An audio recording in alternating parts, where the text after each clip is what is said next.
manifester sa gloire dans l'Égypte. Il y a certaines choses qui se passent dans ta vie. Ce n'est pas que Dieu t'a abandonné ou Dieu ne t'aime pas. Mais c'est parce que Dieu veut manifester sa gloire dans ta vie. Alléluia. Amen. Quand Dieu veut manifester sa gloire dans ta vie, il peut permettre à ce que n'importe quoi t'arrive.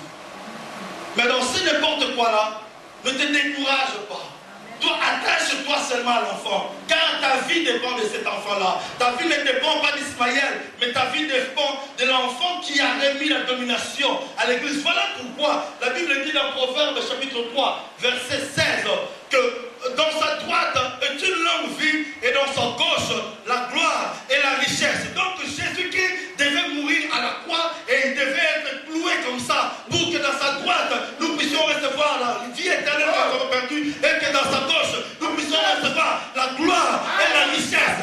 Parce que l'homme avait la gloire avant le péché. Dans le jardin, Dieu est venu au ciel, l'homme régnait sur la terre, mais il avait perdu tout cela. Mais l'enfant est venu pour nous remettre toutes ces choses.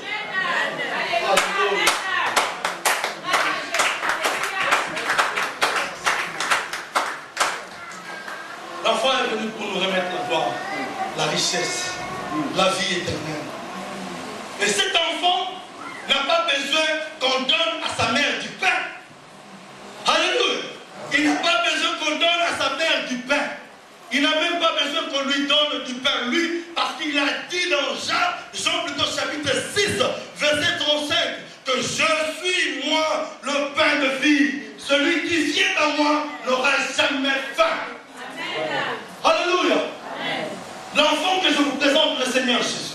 Si tu t'attaches à Jésus-Christ, il est un enfant dont non seulement il va te donner la vie éternelle, mais la gloire et la richesse. Et quand il vient dans ta vie, tu n'auras plus jamais faim. Alléluia. Parce qu'il est lui-même le pain de vie. Le pain de vie, c'est quoi? C'est la parole de Dieu. Amen. Tu veux réussir dans ta vie, le secret est dans ta parole. Tu veux aller de gloire en gloire, le secret est dans la parole. Tu veux aller de victoire en victoire, le secret est dans la parole. Puisque la Bible dit dans Josué chapitre 1, verset 8, que ce livre de la loi ne s'éloigne point de ta bouche. Médite-le nuit et jour, afin que tu agisses fidèlement selon tout ce qui est écrit. Car c'est alors que tu réussiras, c'est alors que tu auras du succès dans toutes tes entreprises. C'est Dieu qui parle. Pas dans certaines entreprises, mais dans toutes tes entreprises. Le secret, c'est quoi? C'est le livre de la loi. Alléluia. Des fois, tu n'es pas béni parce que toi, tu ne lis pas la parole de Dieu. Et tu commences à accuser le message ou les prophéties qui ont été adressées. Oh non, là, Dieu avait menti. Non, Dieu peut te faire une promesse et que tu passes aussi à côté de la promesse.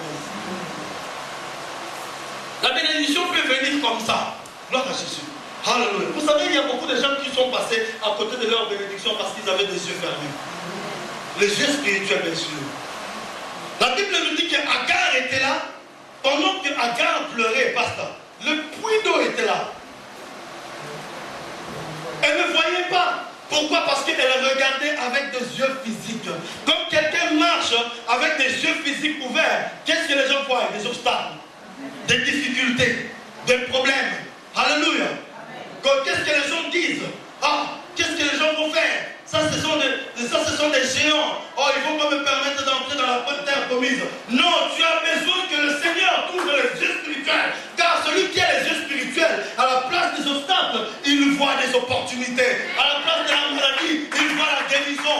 À la place de la mort, il voit la résurrection. À la place de... Gloire à Jésus.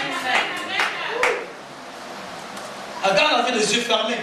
Voilà pourquoi il y a beaucoup de choses qu'il n'avait pas compris. Et tu pleures dans ta vie parce que tu as les yeux fermés.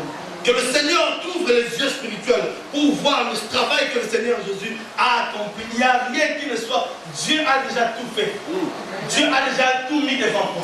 Il a dit dans Exode, Deutéronome chapitre 30, verset 19, voici j'envoie aujourd'hui un témoin, les cieux et la terre. Je mis devant toi le bien et le mal, la vie et la mort. Mais moi, Dieu, je te dis, choisis la vie et tu vivras. Donc ta bénédiction dépend de toi.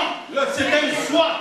Ta réussite, c'est un choix que tu vas faire. Si tu fais ce choix-là, tu dis que moi, dorénavant, je veux réussir. Quel est le secret? C'est la parole de Dieu. Commence à méditer la parole de Dieu et agis fidèlement selon tout ce qui est écrit. Ça veut dire que mets la parole de Dieu en pratique. Et après un certain moment, si Dieu ne te bénit pas, viens nous dire qu'on est en train de raconter des mensonges. Mais le Dieu que je sers, le Dieu que nous célébrons ici en ce lieu, je sais qu'il ne ment jamais. Il n'est pas un homme pour mentir, ni un fils de l'homme pour se repentir de ce qu'il dit. Il dit ce qu'il fait et il fait ce qu'il dit. Voilà pourquoi la Bible dit dans Psaume chapitre 37, verset 5, alléluia, recommande ton sort à l'Éternel. Mets en lui ta confiance et il agira. Si Dieu n'agit pas, c'est parce que ton sort, tu ne le recommandes pas à l'Éternel. Si tu recommandes ton sort à l'Éternel, tu mets ta confiance à l'Éternel, il va agir absolument. Alléluia. Voilà pourquoi tu dois avoir l'enfant avec toi. Que ce soit dans le désert, soit avec l'enfant. En Égypte, garde l'enfant avec toi. À Canaan, garde l'enfant avec toi. Car ta vie dépend de l'enfant. Dans l'enfant, il y a tout. Il est lui-même le Père éternel, le Prince de la paix, le conseiller, l'admirable, le Dieu tout-puissant et le Prince, et le Père éternel, le Prince de la paix. Alléluia. Il a tous ces attributs en lui. Ça veut dire quoi? Jésus-Christ en lui a tout ce dont tu as besoin. Pour ton bien-être, pour ta délivrance, pour ta guérison, pour ta bénédiction, pour ton élévation, tu as besoin de Jésus. Moi, j'ai toujours défini Jésus comme petit prophète, le bishop. Jésus, c'est comme cette corbeille-là. Je peux vous me permettre? Merci. Vous voyez cette corbeille? C'est ce qu'on appelle Jésus-Christ. Et imaginez qu'il y a, vous les francophones, un couvercle ou une couvercle? Un couvercle, hein? Merci, que Dieu bénisse. Beaucoup de langues sont passées ici, néerlandais, l'anglais. Alors, imaginez que cette corbeille avait un couvercle. Et cette corbeille s'appelle Jésus. Alléluia.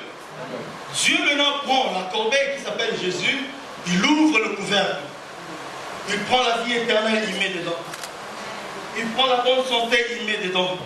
Il prend la réussite aux études, il met dedans. Il prend la réussite dans la carrière, dans le travail, il met dedans. Il prend l'élévation dans le ministère, il met dedans. Il prend la joie, il met dedans. Tout ce dont un homme peut avoir besoin. Alléluia.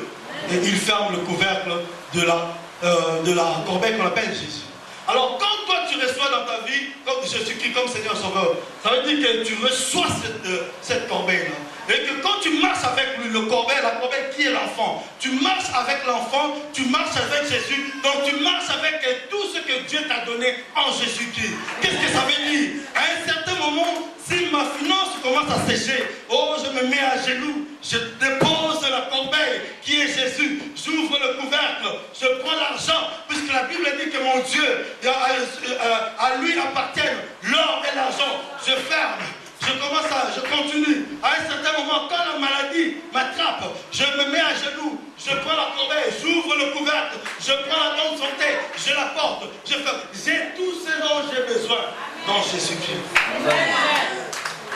Ça veut dire que quand les choses ne marchent pas dans ma vie, je n'ai pas Jésus-Christ avec moi.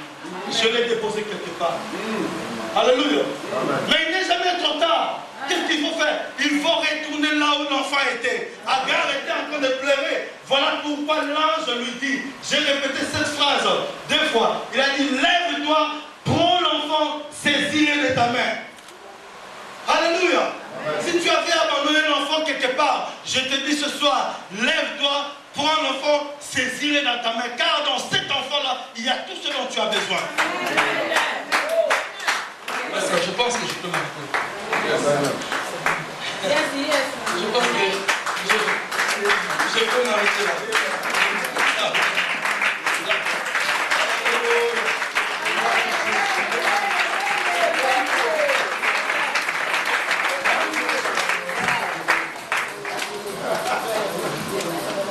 Alléluia. L'enfant du désert de Beersheba avait besoin de pain.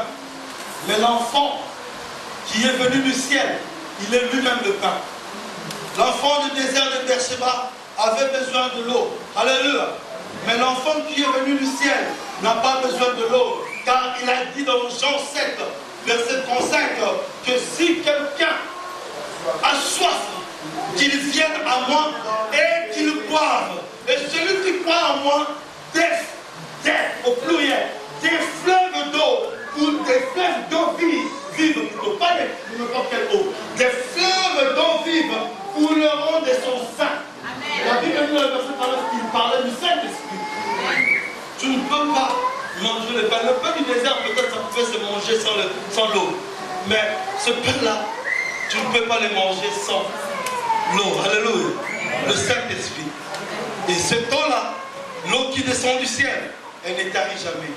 Quand tu la bois, non seulement elle va étancher ta soif, mais aussi elle va creuser des puits pour faire couler des fleuves d'eau vive dans ta vie. Alléluia. Tu as besoin de l'enfant. Je ne sais pas qu'est-ce qui te dérange toi. On va prendre quelques minutes pour prier. Je ne sais pas si nous pouvons nous lever. Mais quelques minutes pour tenir une petite adoration.